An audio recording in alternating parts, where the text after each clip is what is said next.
Me asnjë çmim nuk isha leju që ta ndryshoj vetveten dhe normalisht që të përdor një fjalor i cili kish me qenë jo i dukuri, i cili kish me qenë linques, ofendues për këndo qoftë, edhe për kandidat tjerë në garë, për parti tjera politike në garë.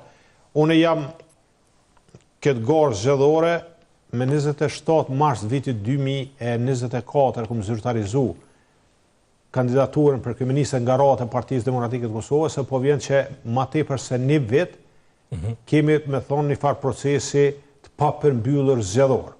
Përfundun zgjedhjet e nënshkurtit, nuk u banën institucionet, ke fushata lokale, prap fushata për zgjedhjet qendrore dhe besoj që gjuha shqipe është mjaftueshme me pasur me fjalë, se për neve mund të formulohemi në mënyrën e duhur, t'i thojmë edhe kritikat, edhe mos pajtimet, edhe ta shpalosim programin, po me gjuhën e zgjedhur, që dhe mund me po edhe student, edhe rinia, edhe të moshurit, edhe gratë, edhe burrat, edhe gjithë. Nuk do thotë që na me mendu njëjtë. Po, na mund me pas kundërshtime, mund me pas mendime ndryshe, mund me pas kritikat të argumentura, po si do qoftë besoj që është mirë gjuha me qenë depolarizuese, për shkak se ashpërsimi i gjuhës ka ndikuar në polarizimin e shoqërisë. Dhe polarizimi i shoqërisë pastaj ka prodhuar situata ku realisht nuk kemi pas një stabilitet politik. E si rezultat i mungesës së stabilitetit politik dhe komunikimit të mirë fillt, edhe me qëllim të mirë mes partive politike, ne nuk kemi arrit me i kriju as institucionet.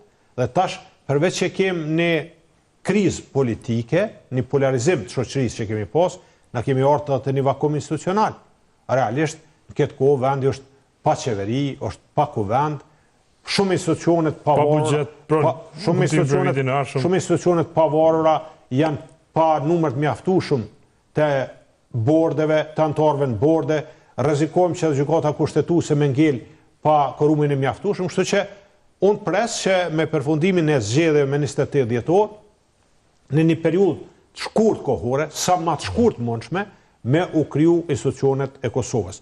Me u konstituu kuvendi, me u formu qeveria, pastaj qeveria me vazhdu me punë, dhe nuk besoj që është e duhura me u lidh konstituimi i kuvendit, formimi i qeverisë me zgjedhjen e presidentit.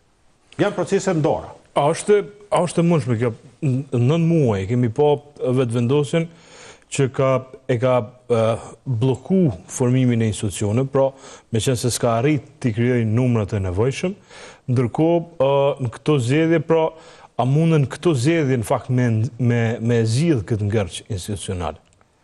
Kjo që ka ndodhur e ka damtu vendin. E ka damtu qytetarët e Kosovës. Unë nuk e amnistoj askan prej përgjegjësisë. Mirë, po realisht përgjegjësinë më të madhe i takon partisë më të madhe. Se ata kanë pas numrin më të madh të ulëseve në Kuvendin e Republikës Kosovës. Dhe në moment kur nuk i fiton votat për me pas numrin e mjaftueshëm për krijimin e institucioneve, atëherë zgjidhja është veç marrëveshja politike. Duhet me pas marrëveshje politike me partitë politike, të cilat kanë fituar ulësen në Kuvendin e Republikës Kosovës. Nuk mundesh me fitu për krajën politike pa marrëveshje politike. Marrëveshja politike nënkupton edhe ndarje edhe more përgjegjësive, po edhe e pozitave. Prandaj nuk ka pas një tentativë serioze për me u themelu, mu kriju institucionet në Republikën e Kosovës. Fillimisht i dim veprimet që kanë ndodhur rreth konstituimit të kuvendit, zgjedhjes kryetarit të kuvendit, sa herë është shkel kushtetuta, është tentuar me një kandidat i cili si ka marrë votat, pastaj kanë kaluar në këtë pjesën e një krimit një komisionit, u shtregu që është antikushtetues, u shkel akti më i lartë juridik në vend, Kushtetuta e Republikës Kosovës, jo një herë, po disa herë, pastaj prapse kemi ardhur në atë pikën që partitë opozitare, në këtë rast edhe Partia Demokratike e Kosovës, e ka përkrahur një kandidat të propozuar për kryetar të kuvendit, nuk është që s'ka qenë edhe mrena për mrena kritikuar për një veprim të tillë, po sidoqoftë me zgjedh mes dy këqijave është më mirë me zgjedh keqe më të vogël. Ndoshta më mirë është pak mu kritiku edhe mrena subjektit tanë politik, po me fitu veni, me pas institucionet. U zgjedh kryetari i kuvendit dhe s'ka pas kur fal logjike me thonë nuk i kemi votat për kryetarët kuvendit, po kemi për qeveri. Po kur si ki për kryetarët kuvendit, si ki as për qeveri. Është marrë mandati herën e parë, u shfrytzu maksimalisht 15 ditëshe, edhe kanë ditë kurse ki të përkrahjen për kryetarin e partisë, qysh do me pas përkrahjen për dikam tjetër, pa marrëveshje politike. Dhe prap u shfrytzu edhe hera e dytë deri në maksimum. Herë e dytë ke mujt me ditë mëna 5 ditëve, mëna 6 ditëve, a i ki votat, as i ki, edhe me shku me thonë, okej, nuk i kam votat, edhe me u marrë vendimi që me u shpërnda kuvendi dhe vendi me shku në zgjedhje. Jo me prit deri në këtë moment, tash i me fut në një situatë, ku ne këmë thonë në një studion qershor të këtij viti. Nëse nuk ka krim të institucioneve, mune me orë në situatë që vitin e arshëm me fillu pa buxhet. Këmë dëgju të thonë që po buxhet, jo nuk mundesh, logjika mundet me ekzistu. Sa muj mund të funksionojmë? Si mund të funksionojmë? Nevoja mundet me ekzistu, po do të me u akomodu mrena kornizës ligjore, tjenë përputhje me ligjin dhe kushtetutën. Nuk mundesh ti me thonë, hajde aprovojmë buxhetin se veni s'ka buxhet. Ti aprovojmë buxhetin, po do të me respektu kushtetutën, do të me respektu ligjin. Janë procedurat, qysh përgatitet, qysh procedurat dhe qysh aprovohet buxheti. Dhe tash, pasi që zgjedhjet mbahen në fund vitit, domethënë 2 muajt e parë të vitit tashëm, buxheti i Kosovës mund të shfrytëzohet në 12-ën. Ndërsa për muajin mars dosh me pas kuvendin e konstituar, me shku me propozim vendim në kuvend, me kërku për një muaj ditë shtyrje të shfrytëzimit të ndarjeve buxhetore. Pra si mas të gjikës njëjtë këtu në 2 muaj. Edhe për muajin mars. Dhe në prill përfundon kjo. Po ka pas vite, mund kujtohet vitin 2010, kemi shku në zgjedhje parakoshme, jenë përfundu zgjedhjet në fund vitit 2010, është konstitu kuvendi, është zgjedh qeveria, dhe kemi në mars e kemi marrë vendimin për shtyrjen e shfrytëzimit ndarje buxhetore, e kemi aprovu buxhetin, dhe në prill kemi fillu pagesat e rregullta. Domethënë, ka ndodhur kaluren, më ndodh edhe tash. Mirë po, gjithë na që jemi politik, duhet të jemi serioz, të përgjegjshëm, që veprimet edhe vendimet tona duhet me shku në favor edhe në interes të shtetit edhe qytetarëve të Kosovës. A mendon që ka me pas kosto për partitë politike këtë kjo që ka ndodhur për 1 vjet? Pra, për 1 vit kanë vazhdu pra, me ekzistu kriza institucionale, pra vendi është buzë greminës, pra pa buxhet të miratum, me skandalet një pasnjëshme që i ka ndalë kësaj qeverie, dhe mbi gjitha, pra pa dëshirën, në këtë rast të zotit Kurthi, për mja zgot dorën asnjë prej kundërshtarëve politik. A mendon që ka me pas një kosto politike kjo? Për partitë politike mund të ketë kosto politike, sigurisht përgjegjësia shkon partisë me numrin më të madh tulës në Kuvendin e Republikës Kosovës, se kanë në drejtën e tyre, po në përgjegjësinë e tyre për mi kriju institucionet. Nuk i ka kriju. Domethënë ka prolongu procesin, ka kriju vakumin institucional. Po mbi gjitha koston e ka pagu vendi. Koston e paguajnë qytetarët e Republikës Kosovës. Çmimet ne dim kanë një rritje shumë të madhe, sidomos 4-5 vitet e fundit.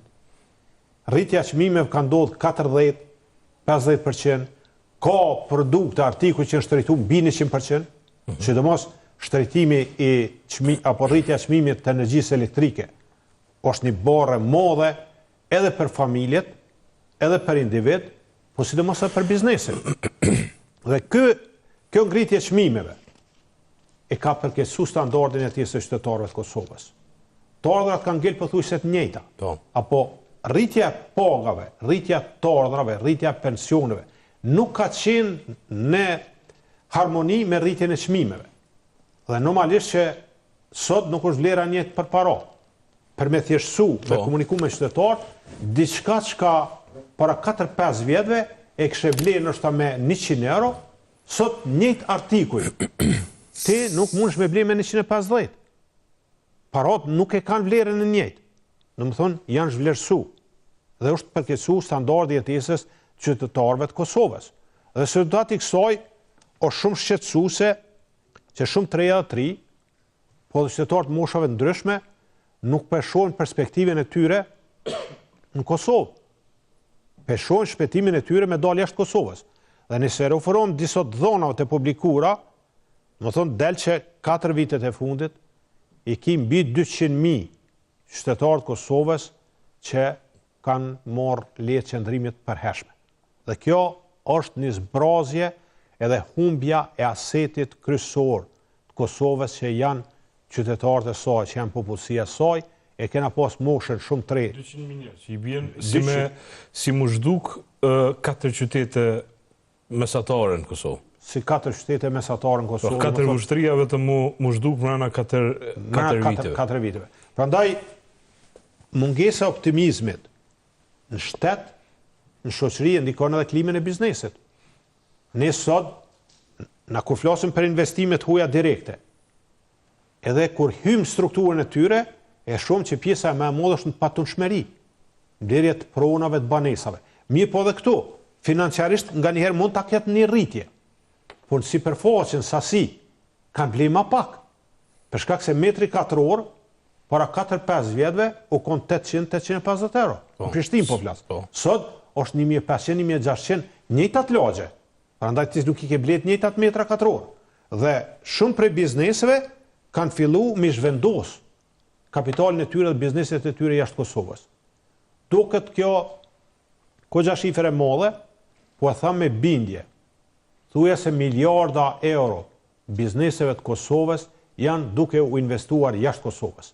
Në Shqipëri, gjithë bregdetin shqiptar, ka kompani që merren edhe me prodhim për shkak ngarkesave të mëdha, për shkak çmimit të energjisë elektrike, se përveç që u bë shtrejt energjia elektrike, mungesa është prezent. Nuk ka furnizim stabilet, mjaftueshëm me energji elektrike. Ka pas raportime gjithandaj Kosovës që ka pas. Unë i takoj bizneset. Reduktimet e energjisë. Ka biznes në Gjakov, shkon e viziton, e cila merret kryesisht me prodhimin e produkteve që e eksporton, dhe thot që na nur s'kam rrim. Ai ka kontratat. Ai duhet me i përmbajt kontrata për ndryshe e hub tregun. Dhe ka disa kompani prodhuese që planifikojnë me u zhvendos në vendet fqinj. Kjo është shumë e damshme për Kosovën. Është shumë e rrezikshme për Kosovën, prandaj kjo gjendje duhet me ndryshu.